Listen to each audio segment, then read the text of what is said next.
Tiap ada jalanan macet, di antrian toko, sampai waktu milih username medsos yang rasanya udah diambil semua, kita jadi sadar manusia tiap harinya makin banyak. Dan itu benar adanya. Lihat aja, yang tadinya ribuan tahun jumlah manusia stabil tiba-tiba ngeroket sampai segini. Jumlah kita ningkat sampai 4 kali lipat cuma di 100 tahun terakhir. Bahkan para ahli ngeliat bumi kita bakal dipenuhin hampir 10 miliar orang di tahun 2050 dan 11 miliar di 2100. Tentu ini bikin kita ngebayangin bakal sekacau apa dunia yang penuh sesak. Kalau udah gini, bisakah segala kebutuhan kita tetap dipenuhi? Dan sebenarnya seberapa banyak batas manusia yang bisa ditampung bumi? Fakta mengejutkannya, ternyata batasnya bisa sangat banyak. Bayangin sekarang kita ngumpulin semua penduduk dunia di satu tempat, berdiri sebelah-sebelahan. Ternyata kita semua akan muat di dalam Jakarta dan Depok. Ngerasa kecil? Bayangin kalau seluruh daratan bumi diisi orang sebelah-sebelahan, tebak bisa muat berapa? Ternyata bisa sampai lebih dari 1000 triliun manusia.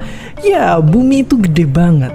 Tapi pastinya kita nggak bisa hidup kayak gitu. Kalau nginget segala macam kebutuhan kita, kebanyakan dari para ahli pun menganggap bahwa populasi sekarang ini pun udah hampir batasnya. Tapi sebenarnya, apa sih akar dari semua masalah ini?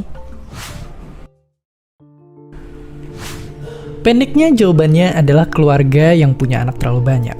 Dulu di Eropa, waktu kondisi belum seaman dan senyaman sekarang, semua orang pengen punya banyak anak. Alasannya sederhana, nggak semua anak yang lahir bisa hidup sampai dewasa.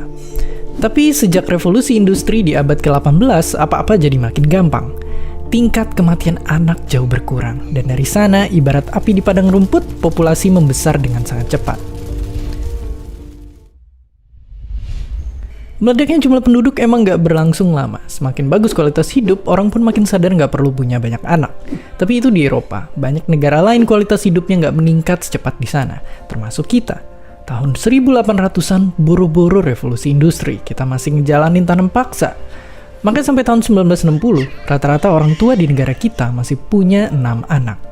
Bahkan di negara paling ramai sedunia ini pernah ada peraturan yang melarang warganya punya lebih dari 1 anak untuk nyegah overpopulasi. Tapi ternyata hari ini justru ada satu masalah besar yang nyerang Cina dan banyak negara lainnya. Apakah itu? Di saat banyak negara Afrika masih berjuang untuk nurunin angka kelahiran, negara-negara lain justru terancam tambah sepi. Ada penelitian terbaru yang nunjukin kalau 23 negara ini bakal kehilangan lebih dari setengah populasinya di akhir abad 21 nanti. Itu pun tenaga produktifnya lebih sedikit dan akan ada lebih banyak kakek nenek dibanding sekarang. Jadi ternyata permasalahan populasi ini ibarat buah simalakama. Kalau kebanyakan manusia, bumi kita tambah rusak. Tapi kalau kedikitan, ekonomi jadi kacau karena lebih banyak pensiunan daripada yang sanggup kerja. Mungkin selain bingung di sini, kita masih punya satu cara lagi. Menjelajah dan hidup di atas sana. Dan seperti biasa, terima kasih. Terima kasih udah nonton Kok Bisa. Punya pertanyaan lagi? Tulis aja di kolom komentar.